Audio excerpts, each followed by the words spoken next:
Hi, how you doing? My name's Rick Perry. I'm shooting a little video for my weblog, Pro Audio Development, from rickcperry.com. And what I'm doing is I've got some floor boxes here that I'm putting in. And I just, there's a bundle of wires there. There's 8 channels on each one of those. 8 channels over there. And I just finished putting this box in. Okay. Well, now I need to identify those 8 channels in each box. And I found a cool little tool I've had for a while. Bought this at, I think, Home Depot, Lowe's is where I bought it. But I imagine you can get it there too. It's a cool little deal. It's a Sperry WS6A. And what it does is, it's a cool little deal that you can take. And you take this and you can tie this across like pin 2 and 3 on your XLR, or any kind of wire for that matter. And let's see if I can put the camera down for a second here.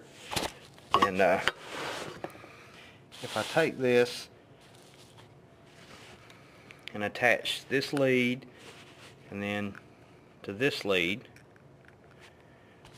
what you got is we've got the red wire on here. So when I push the button, the red LED lights up telling me that that's the red.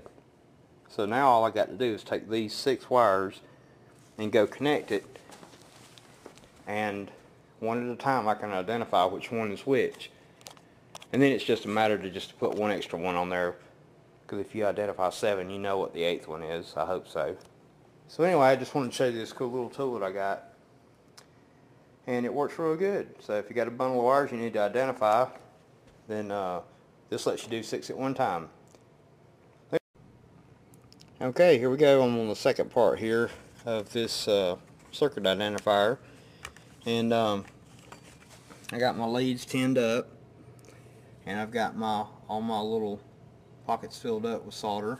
So now the next thing I need to do is figure out which wire is which. So I said pin 2 and 3 earlier, but I really meant like 1 and 2. It's easier to put those in. Excuse me, I'm hiccuping, I just had lunch. Easier to put them in the socket.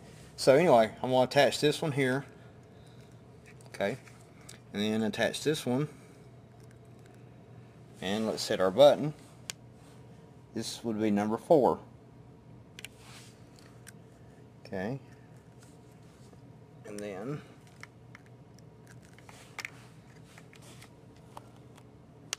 this would be number 1.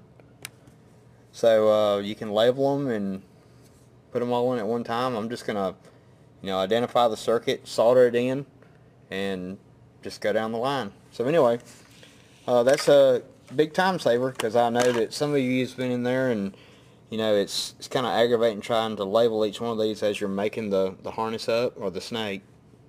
So it's just easier just to roll it out there and tape it up, and when you get done, identify it. But the only other way I found to identify it is if you on these 2 wires, if you can twist 2 of them together. Like for instance, if you got 4 channels here that you want to figure out, let's say on this wire you would tie 2 and 3 together, just twist them together, and this one you might tie 1 and 2 together, and then this one you would tie 1 and 3 together, and then you go to the other side where you want to find the wire and take a multimeter and put it on continuity tone, and go probe the wires one at a time. When you find one that has like continuity between 1 and 3, this is like channel 1, and 1 and 2 this is 2, and 2 to 3 is 3. So you can do like 3 channels at a time that way if you don't have one of these. But it's not very expensive. There's little resistors in each one of the alligator clips, and the wires colored too. And just go down the line and make this 1, 2, 3, 4, 5, 6, and just hit the button and you're good to go.